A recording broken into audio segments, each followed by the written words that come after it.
Hi, Thad. Howdy, How you doing? pretty good. You? Pretty good.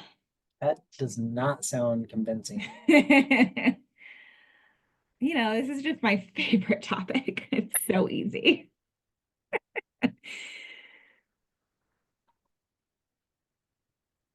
Hmm.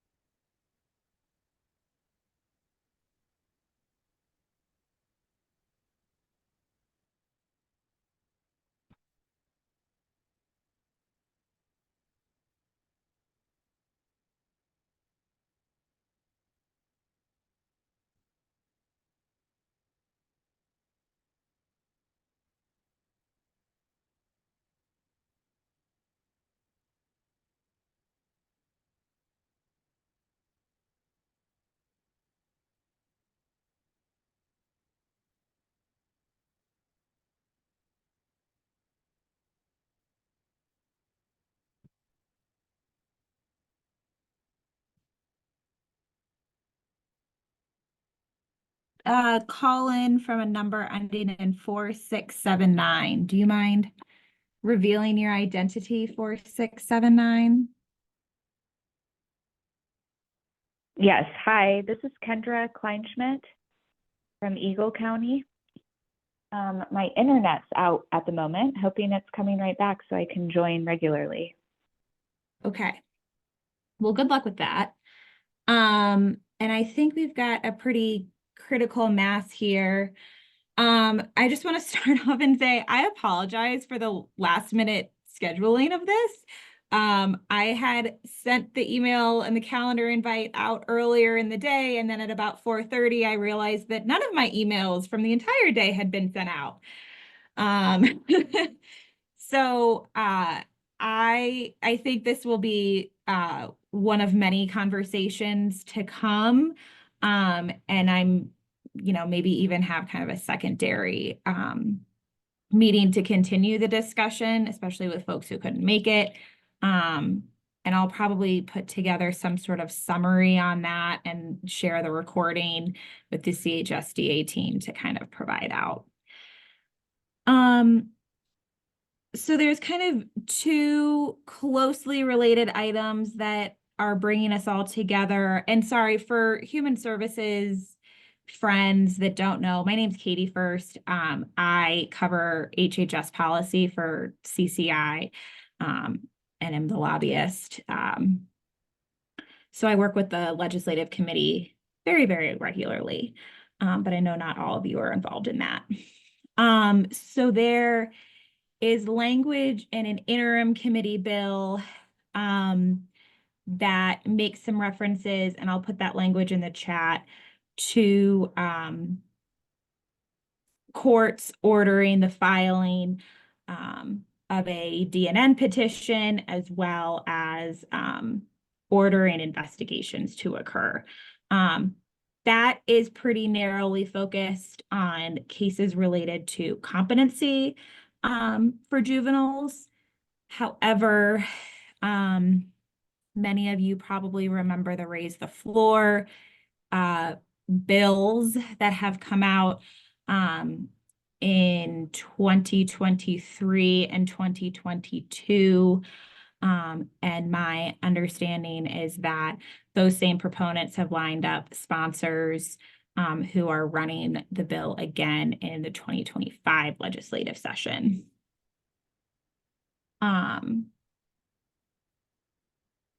So that is kind of what brings us all here today to kind of talk about this, have a little bit of a philosophical discussion about these youth in conflict cases and across child welfare and juvenile justice. I know I'm joined by Emily Hansen, who's the legislative liaison, so my counterpoint from the Colorado Department of Human Services. Emily, if you don't mind me putting you on the spot, are you able to share anything about the state's feelings on this language from the interim committee bill that I just put in the chat? Yeah, and no worries putting me on the hot seat for this one. I think really when we were looking at this bill, there's a lot in here that we care about just on the competency side, and that's really specific to the work that we are doing at CDHS around competency and restoration and evaluations. But we did flag the section that you all are looking at, and I think really we wanted to make sure that we were checking in with you all on what your thoughts. I think Katie, a lot of what you kind of gave the outline for was what had piqued our interest. We were kind of surprised too, because when we got the bill request for a fiscal note, I don't think you all were on it. I know that there was maybe some initial outreach from Jack Johnson to you all on this bill, but it didn't go out to you all from a fiscal note standpoint. And that was sort of another thing where we're like, this is like definitely, and there's a lot of policy stuff. I think that, and fiscal analysts aren't as deep in the weeds on the policy pieces, but it definitely was something we were wanting to dig in more and really see where you all were coming from, or if you guys had some notes on it. I haven't been able to go through any of our specific ideas or work with the governor's office if they have any preferences as far as where they'd want the department to land on this one. To be honest, there's a bunch of bills coming out of this committee that have a pretty big impact on the work that we do at CDHS. So I think we're happy to join the conversation. I think we recognize too that this is probably not a one and done conversation, knowing all of the levers being moved and pulled going into this next session. Thanks, Emily. That's helpful. And then there's also a group of county attorneys, many of which who are able to join as well. They just had a meeting and started talking about this as well and have shifted over to our meeting. So Jen M, can I also put you on the spot and maybe just share a little bit about like some of the uniqueness of this bill, but then kind of how it plays into this larger raise the floor JJ discussion, and maybe what the county attorneys covered. Yeah, I can try to do that. And feel free, my colleagues, to jump in to correct things or add on to it. I think we started to have the same discussion that the directors have already started to have is, a child being found legally incompetent to proceed under a juvenile delinquency case. Is that really our population of children to serve? And legal competency is very different than child abuse, neglect, or even beyond control of parent behavior. And so I think that's where we started our discussion and talked about really the way this language is written. It's about non-compliance with the management plan. It doesn't implicate anything larger than that. And I think our initial thoughts are, we aren't the people to enforce compliance with the management plan, but also recognize that the pieces that are identified there as possible things that could happen in terms of ordering a department to investigate and file a DNN, those are legally options available to the court now. So I think we were just starting to have the discussion around these two concepts have been pushed together that are not actually interrelated, but this bill is trying to do that. Anything else anyone would add or correct?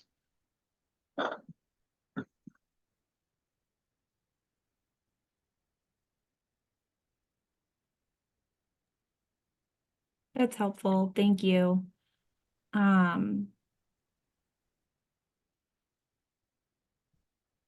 So I think knowing that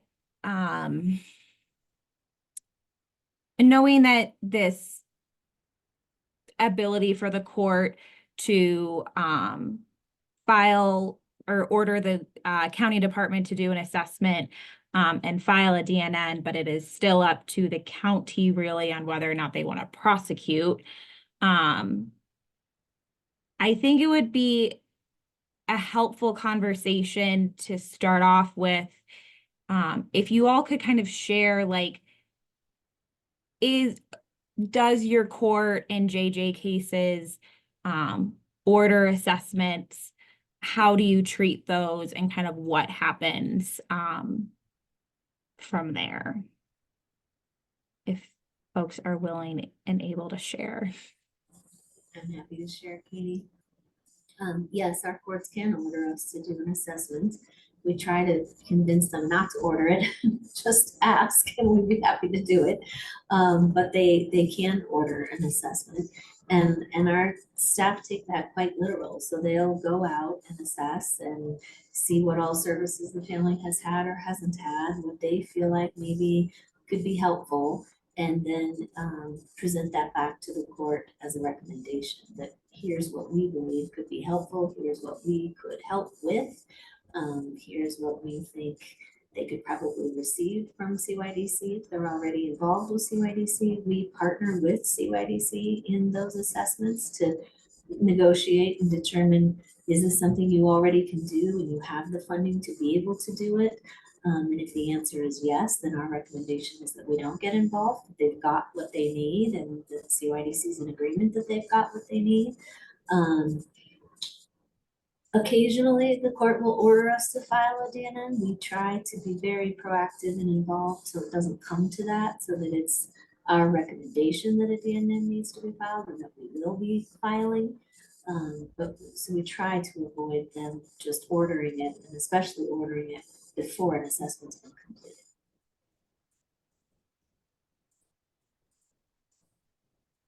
Thanks, Ruby. I'm seeing some head nods. Yeah, I would say only but- so this is this, that, and learn. I would say oftentimes, especially for the non-competent kids, oftentimes we have been ordered to assess the family in the PA4 case, and then we're part of the process and helping to identify them maybe being non-competent, right? So it's not a result of them ordering us after the fact, it's us being on the front end. So that is a component. I am curious, Ruby, how CYDC actually has any ability to fund anything. Once they found non-competent, they're not really in their realm, right? So maybe you're talking more Yeah, no, that's a good point. I was talking just globally. just in globally, that. yeah. And typically, you're right, it's in that assessment process that people start questioning competence and like, I don't know about this. But then if that is determined, oftentimes we kind of find ourselves in limbo then, like, well, we're not Yes, sure right. what we need. The child doesn't need placement to become competent, but what do they need and how and who kind of does that? Yeah, for us, it becomes a complex. Our juvenile justice court orders a case management plan and orders us to monitor that case management plan through the JD case, not through a filing of a DNN. And so that's how we manage it. And these are often the kids that have so many other behaviors that they are borderline high acuity kind of kid, right? So that are nearly impossible to manage oftentimes because you don't have the accountability of the justice system.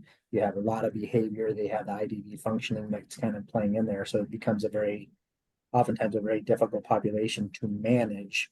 And ultimately, so I find it interesting that they want us, I find it interesting in the statute to talk about, and if the parents aren't doing what they're supposed to do, but what oftentimes we ask the courts to order parents to do something in the JD case, and the courts won't do it there, but here in this situation, they have the authority to do it. So if that feels like a little bit of a miss in how cases are treated differently from a non-competent in a JD case versus a JD case that is competent.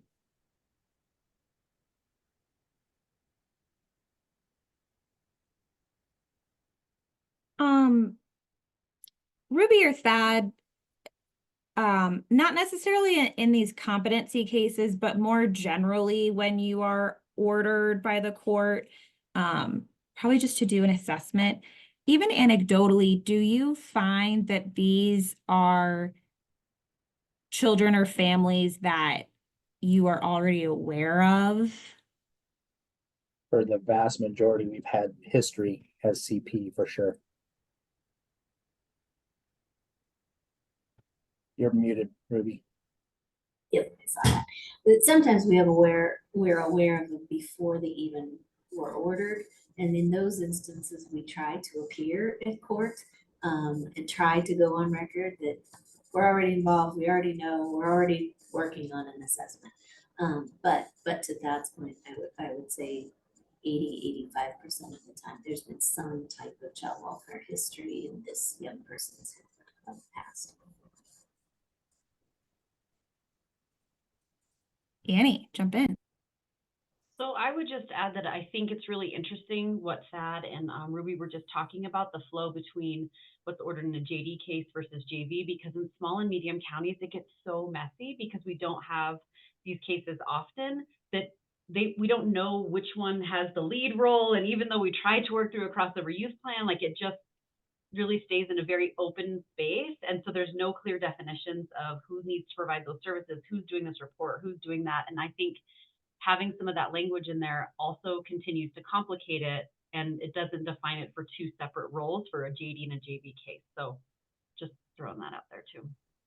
I would just add to that, it's a little complicated in our county too, only because our magistrate is the same magistrate. So the same magistrate hears DNNs that hears JV cases. And so she tends to blur the lines a lot about what's what. I do think though that sort of the bottom line is it really doesn't matter if you have those clearly delineated or not. I mean, I think the statute's pretty clear that if a child's not successful in their delinquency case and it's ordering needing placement, they can order us involved. Yeah, for us, if we're doing placement, they're not, at least ours are not ordering a filing a DNN. We're just doing the placement and the custody through the delinquency case, not triggering a DNN. But I know other counties, that's different for some counties, I think.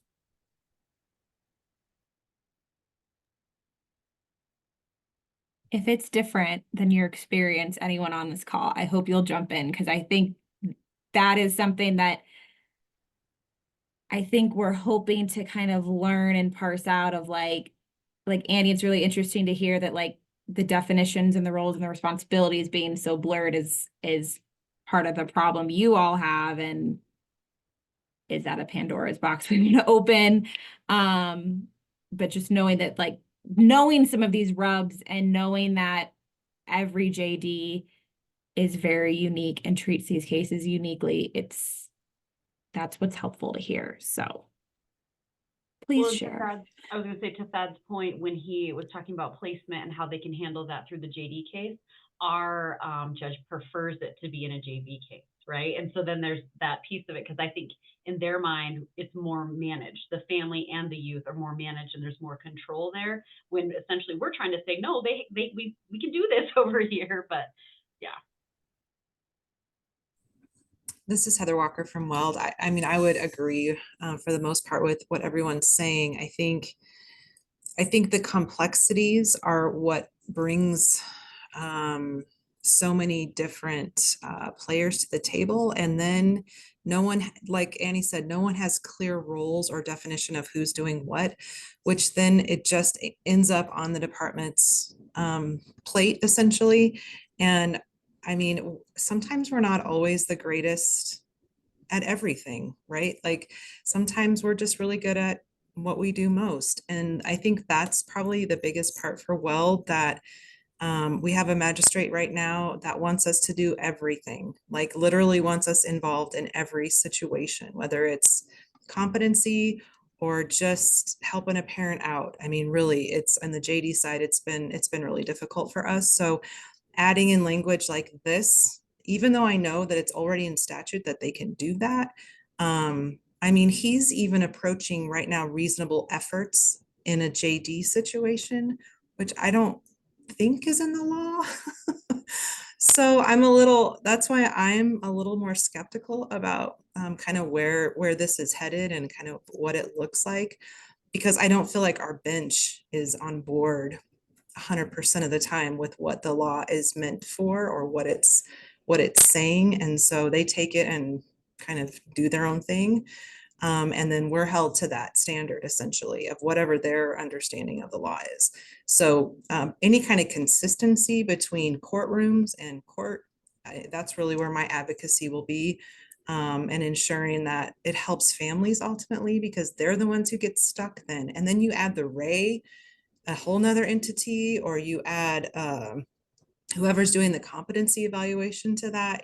I mean, families are, you think we get confused? I mean, I just feel terrible for families and youth who have to go through some of these processes that we are even struggling with. So any legislation moving forward that kind of muddies the water even more, I'm super concerned about.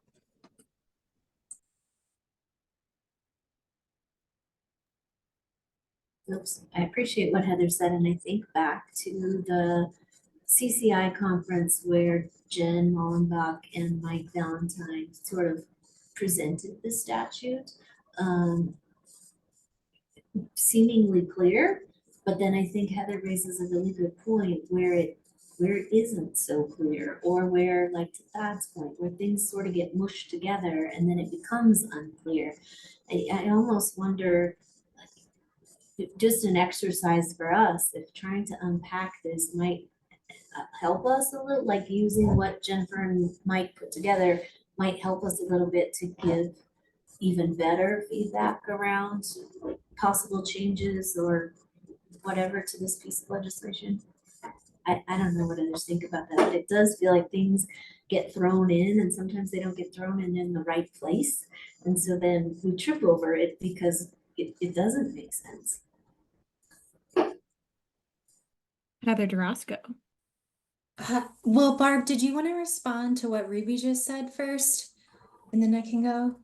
No, I'm actually ready to go to the CMP component. Okay. I will wait for you. Thank you. Okay.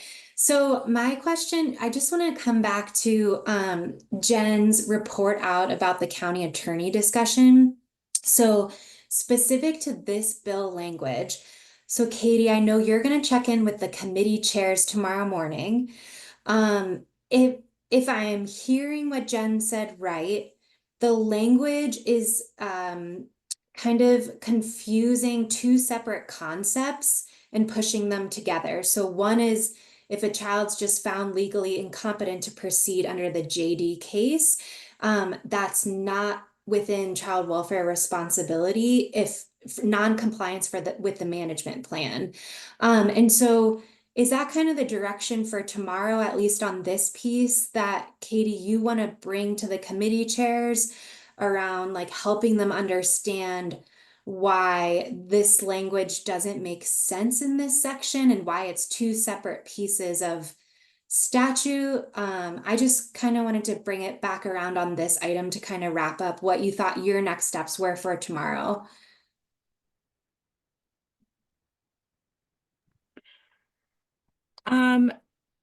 You know, I feel like the county attorneys kind of had a very similar discussion as to what I think you all would have about like philosophically, like what is the role of child welfare here? And how much acknowledgement of the court's ability to order a DNN to be filed is allowable. And should there be some sort of reference to the judge can order a DNN if they suspect that there is abuse and neglect, but are they really the best ones to decide? Or should that be based off of the assessment from the county? And then it was 258. And so I jumped over here. So I think in part, and I think this is kind of also what takes us to like a bigger discussion on the legislative side is this kind of narrow reference in this bill okay, but maybe when we get to raise the floor or something like that, that's when we have kind of a bigger discussion and we're providing more substance on how to treat these cases and kind of where we think it is or is not appropriate. And also, yes, beyond control of the parent, which I think is also an undefined term. Yeah. Barb, I know you want to talk about the CMP piece. I won't forget you, but Summer, did you have something on that? Yeah, I think it was just based on what you just said, Katie, and I wasn't at the last county attorney call, so I just wanted to clarify something that I might be misremembering that I thought Jen M mentioned. That the specific language in this bill says investigate, and that the definition of that term is not, is that correct? It says, let me pull it up. The court may alter the management plan, take other ordering a Department of Human Services investigation pursuant to, and then the section number.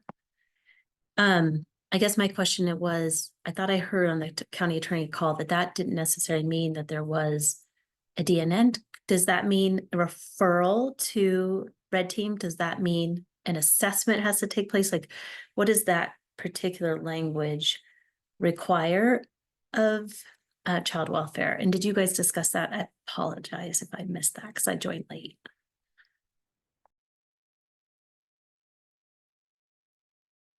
We haven't discussed that. I think some counties might have a difference of opinion about that as well.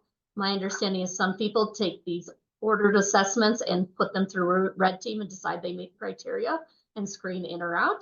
Some counties take a philosophy like mine that a court order is a court order and you're going to assess like the court says. So I think even that, Summer, is not entirely clear how it's interpreted.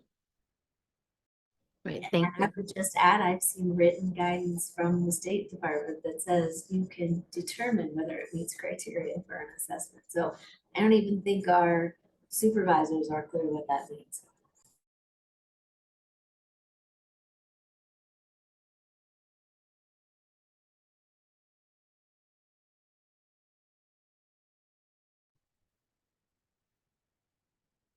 So I guess I think where this leaves us a little bit is, you know,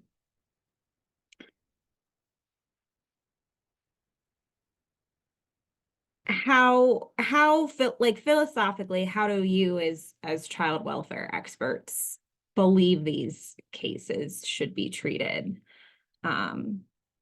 You know, Heather, I know you all have talked a lot about DEI and child welfare, and you have kind of a policy statement, if you will, on that, but what are people's thoughts? And I do just want to say that obviously like funding is its very own particular piece in all of this that adds complications. And Heather, do you want to touch on anything else just based off of the discussion from Ledge Committee on that? I think definitely want to touch on the CMP part of it too, and maybe we come back to this, Katie, but yeah, if we want to keep looking at that language, I think for me, there's like the narrow conversation about this bill language and where it would fall under statute, being specific to a child found legally incompetent who is in non-compliance with the management plan.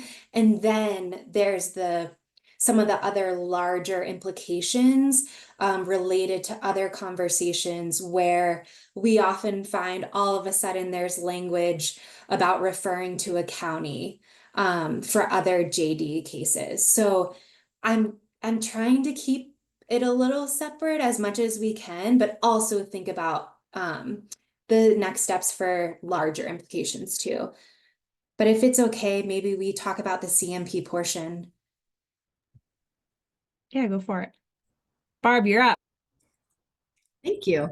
See how patient I am? This has come up so many times, and my worries are the same worries under Raise the Floor, and how then this is interpreted or not interpreted about a referral to a local collaborative management program. It gives the insinuation that a CMP is an entity by which you make a referral to, and that entity is a service delivery mechanism, to which some, if not many, of our CMPs, including my own, is not. So if, say, a court were to order a kiddo and their family to a CMP, like there is no CMP to refer them to in Jefferson County. We have a very bold CMP, but it doesn't do that. And I believe that there are many counties who function the way we do that are not a service delivery entity. So I'm not sure what this means or how it would impact counties that don't have service delivery models, how we would stand those up, how we get those funded. So all of those worries, they were the same under Raise the Floor and certainly here as well.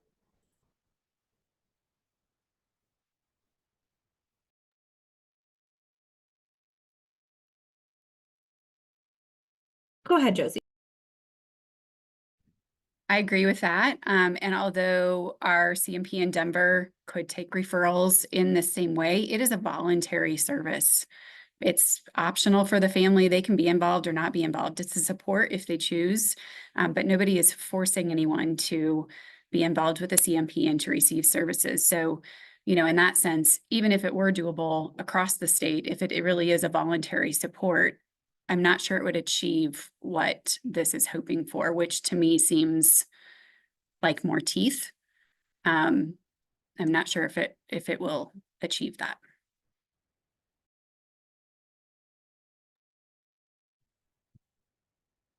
Does anyone's CMP provide any direct services that could get referred to, or is it all, I know you have service providers at the table, but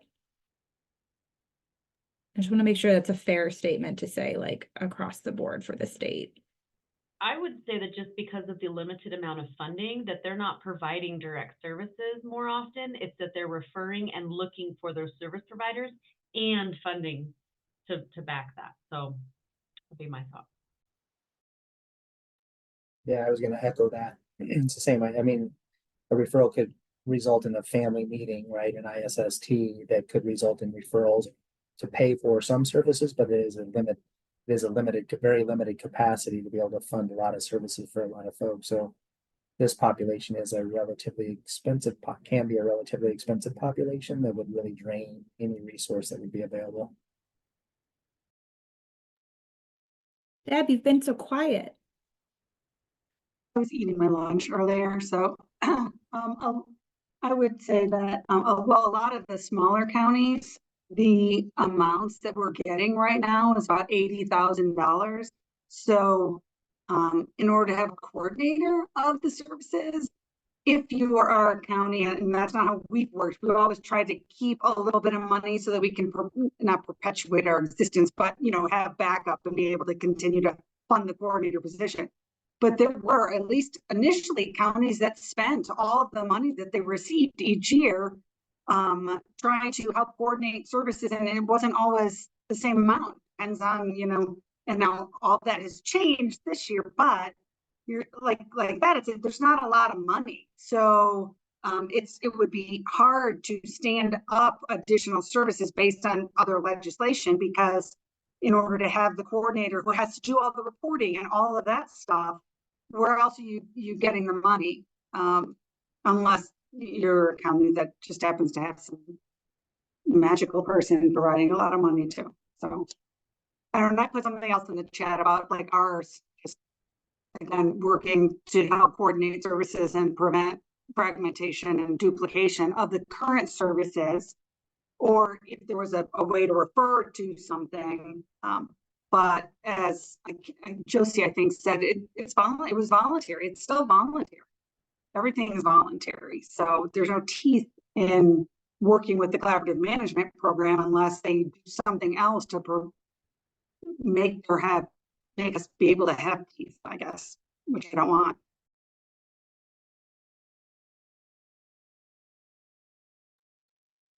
I also want to add that the way CMPs are structured right now, looking at mine, if I said, hey, this is now a population, or this is now a new piece that you have to manage, I don't think that they would say, this is what I want to do. And so would I lose partners at the table? Would they pull back? What would that look like? And I'm concerned about losing that collaboration with what we're already doing by adding that piece as well.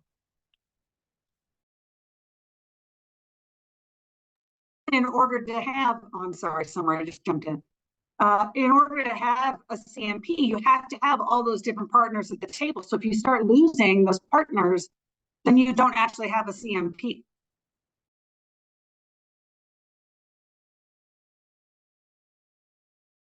I was just going to mention that these were all the same.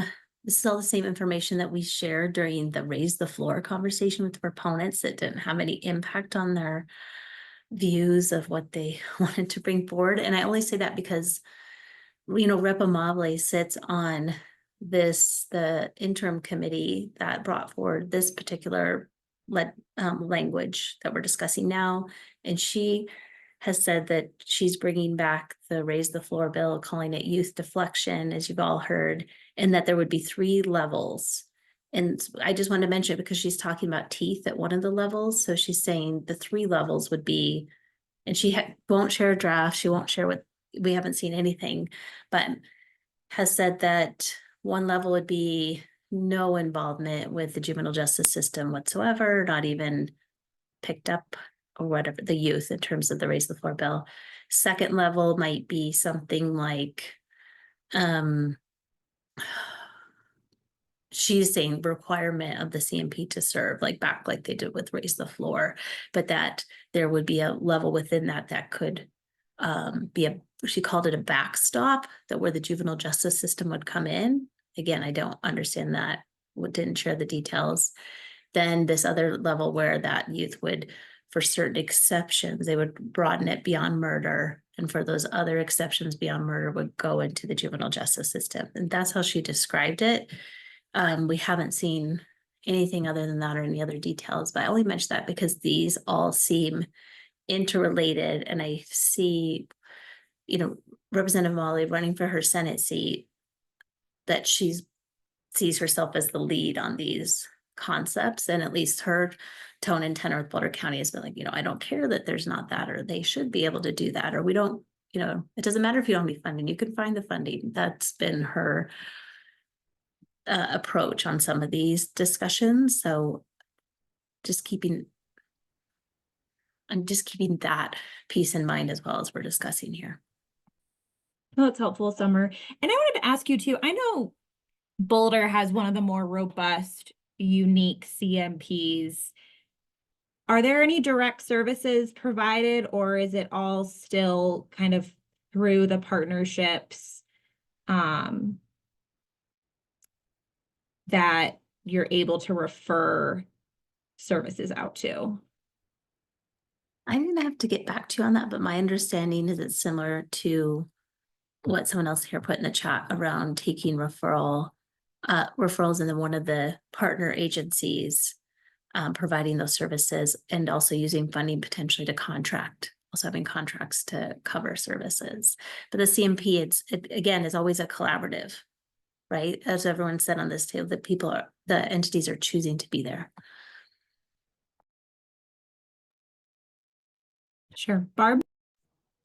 Yeah, I think I just want to kind of go back to that how referrals would come in. And again, I don't know if Jeffco is just that different from how everybody else might be doing CMP. So we have the 19 plus partners at the table. It's very robust. It's wonderful. But the goal of our CMP has been for how do those community partners work together to lift up programs within the community. It's not a place that we take referrals on kids. So again, I don't know, if, like maybe we're the only one and I was just mistaken about that. If that is, and that is what last year's language, that is how I interpret this year's language here, is that it's a place to send a family, even if it's just for referral. Like that's not how our CMP functions. It's still very much community-based, it's partnerships, it's collaboration, it's wonderful, but it's not that. Ours is the same. So they would not, you would send a referral and it would go to thin air. So. Can I chime in, you guys? This is Sarah, and I'm so sorry I'm in the car, so it's hard for me to comment. Couple things. At RCMP, we do provide a little bit of service delivery. High fidelity wrap is one of our services.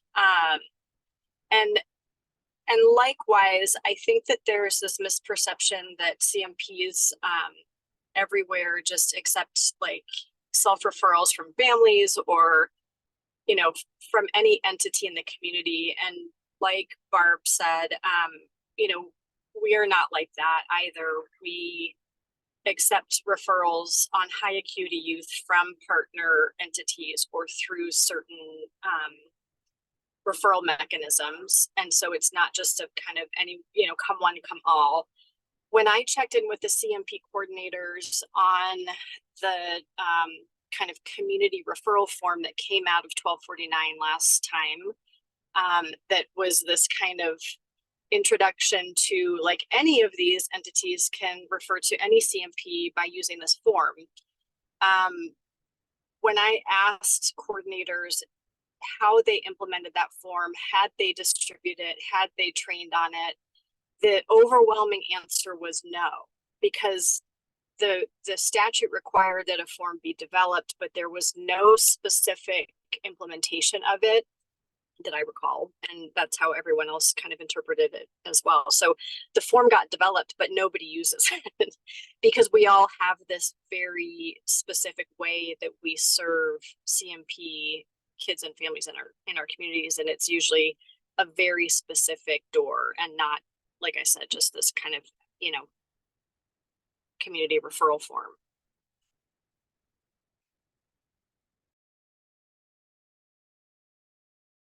Related to the raise the floor conversation, I keep coming back to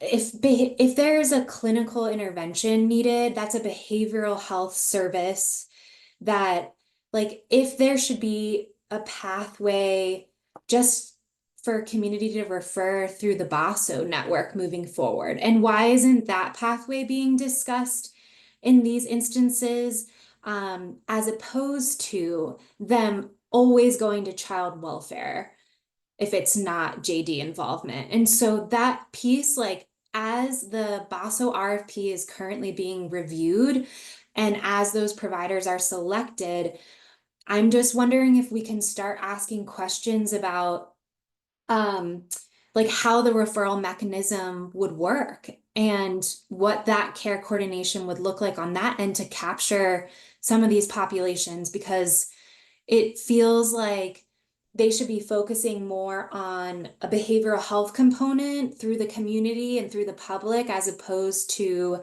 a different intervention system.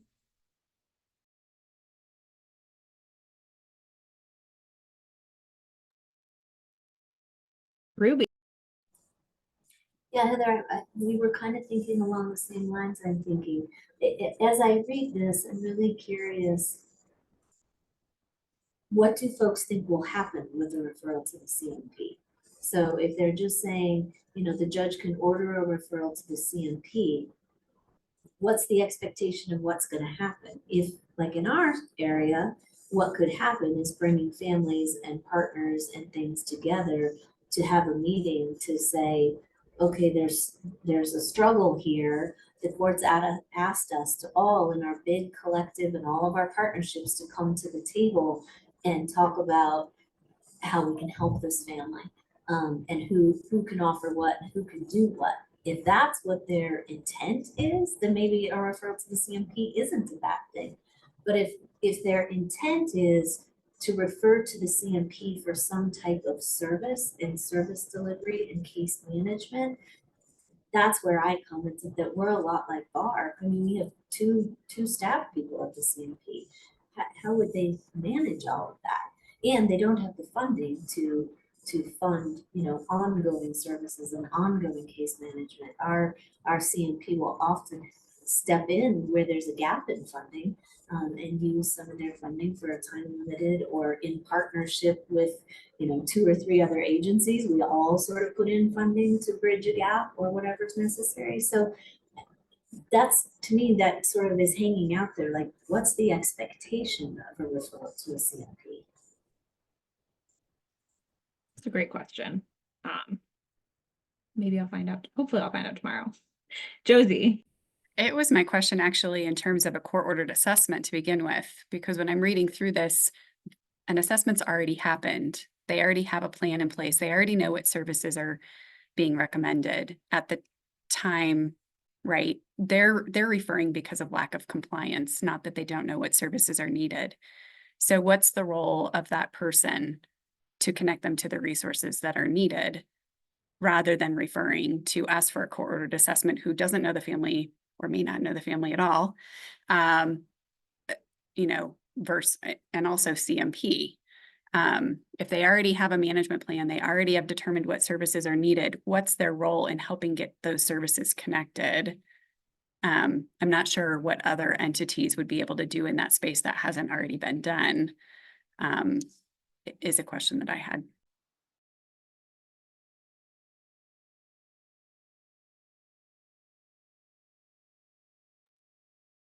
You're gonna make me sound smart tomorrow. Jill. Josie, I feel kind of like the same question, only maybe even taking it a little bit further. And so how often, for those of you in the mix, just really doing this work, it seems like these are a version of the high acuity. How often does it come to bear that out-of-home placement is what needs to happen? And then who does that? Because our CMP doesn't have any ability to do out-of-home placement. But a lot of times, at least in our community, it seems like that can happen when we don't have compliance or follow through from the parents. But just wondering what other people are seeing. Will that happen? And who picks that up?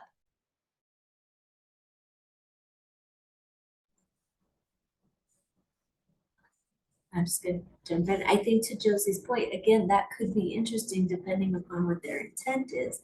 So if CMP is designed to stop fragmentation of service delivery, then maybe a referral, thinking that their ISST has all the community partners at the table, and clearly something's not working for this kid in their plan, maybe that's what they're thinking is, okay, you already have the mechanism to get all your partners at the table.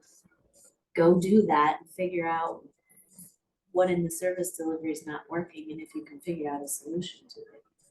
I don't know. I mean, I'm guessing again what they mean by that.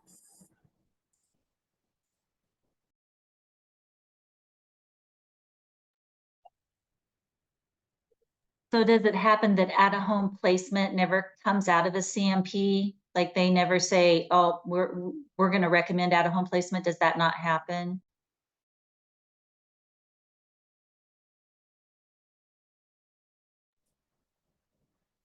At ours, no, not necessarily. I mean, we have instances where we've got, CYDC and probation and folks there, and we do what they're called faces meetings. It's basically a family meeting, families present with the youth, that everyone then becomes in agreement that child's behaviors are so beyond control, nothing else seems to be working, that maybe, and departments there too, placement is the answer, but it's not the CMP who's requesting placement, it's the department at the table, part of the conversation, agreeing that that's where we've landed because nothing else is working.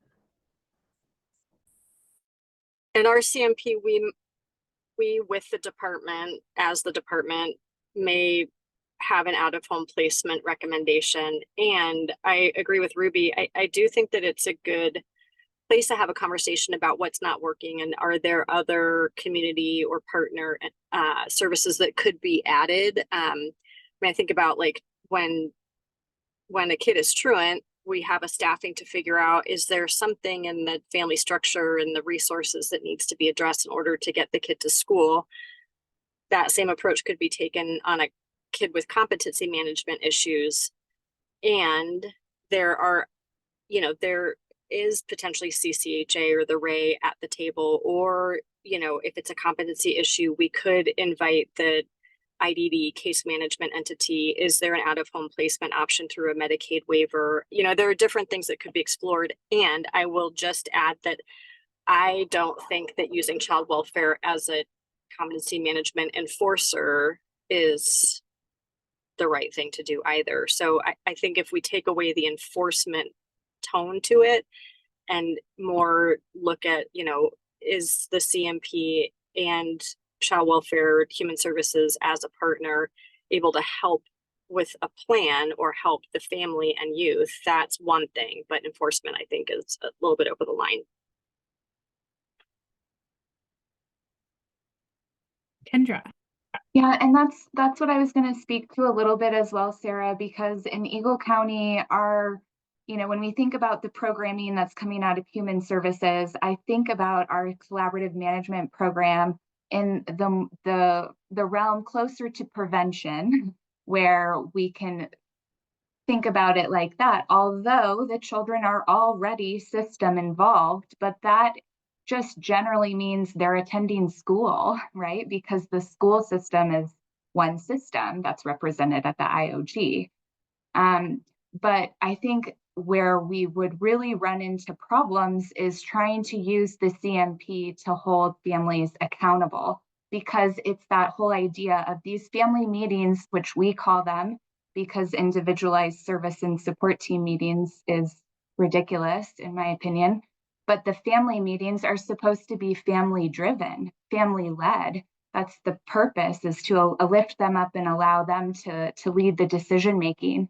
It's a very different feel when we're talking about non-compliance with some sort of JD treatment plan that I don't even know about as a child welfare professional. Like, that's not my space. So that would take new learning, new training, lots of support in order to effectively work with that population. It's very different from what's happening on our current CMP level.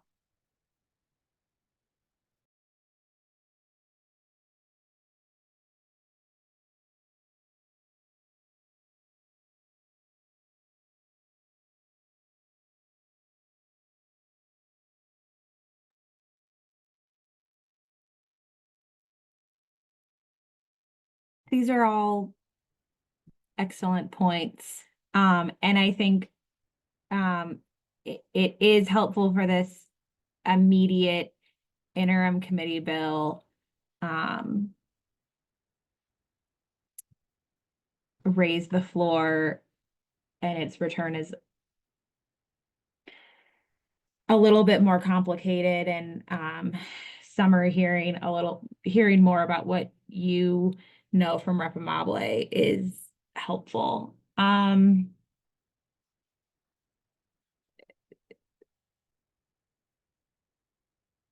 So I guess, and Heather Dorosco, feel free to jump in with your thoughts kind of on next steps. I'm happy to take these things back and see where we can modify the interim committee bill and that language as it is connected to competency. But I think kind of this philosophical question about the role of child welfare in these cases, and what do we ideally think it should be and look like, and where should these families, could they be served, should they be served? And then of course with that comes the funding and the service availability, in which case I say system of care. Does that, Heather, do you kind of agree that maybe that's like the subsequent conversation we have? Yeah, I think I was just thinking, Katie, if you feel good with the information, there were so many really good comments today specific to the meeting you're going to have tomorrow related to the language in the interim committee bill. So you feel okay with that? Yeah. Mm-hmm. And then, yeah, I think focusing on that and trying to get that language modified, and then yes, with some raise the floor and just this broader piece around the population and where this is coming up,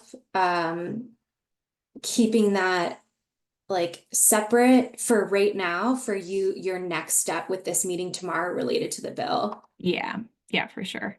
And I think something that would be helpful to think about for future conversations is in what cases that you all are experiencing might child welfare already be involved, and kind of, I know, and obviously this is different, but the Senate Bill 71 report that came out about juvenile detention talked about that overlap. And obviously that's just detention, that's not general justice involvement.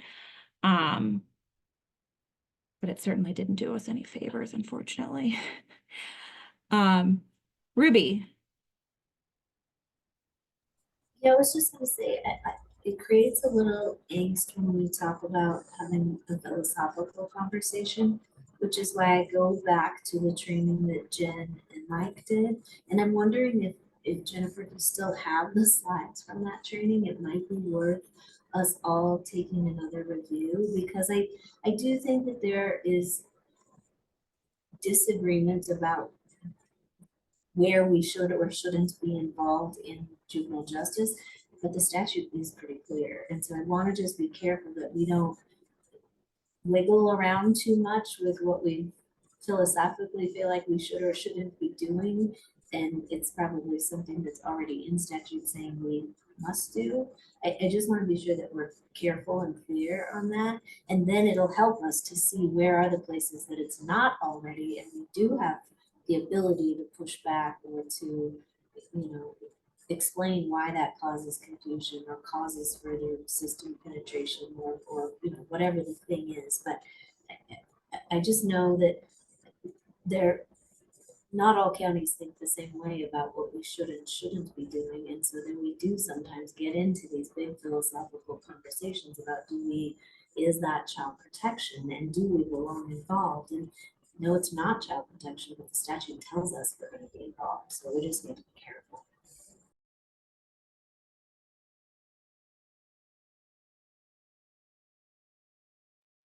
One follow-up on that, Ruby, and for Katie, is the reason, Katie, we are hoping that to have that conversation is so that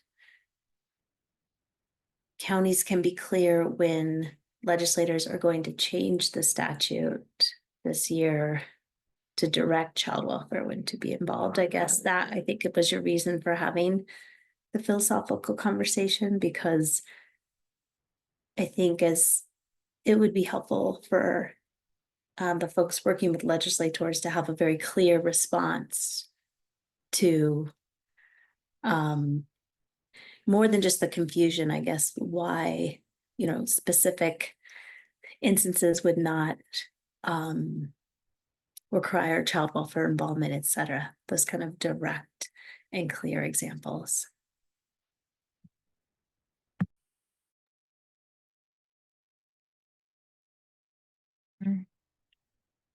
Gosh, it almost sounds like a task force, which I don't know that anybody wants to do, but maybe. Maybe you just need to start from scratch. Okay, I am happy, Ruby, to try to get those slides from Jen if she has those. Okay, and can include that in some follow-up, and maybe we'll do something similar with a doodle to kind of have this philosophical subsequential conversation. Maybe the week of the 23rd or 30th, so you guys can all start thinking about it and somebody can come with the golden key.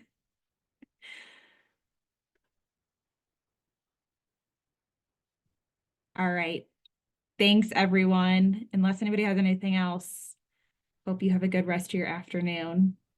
Thanks, Katie. We appreciate it. Yeah. Thank you.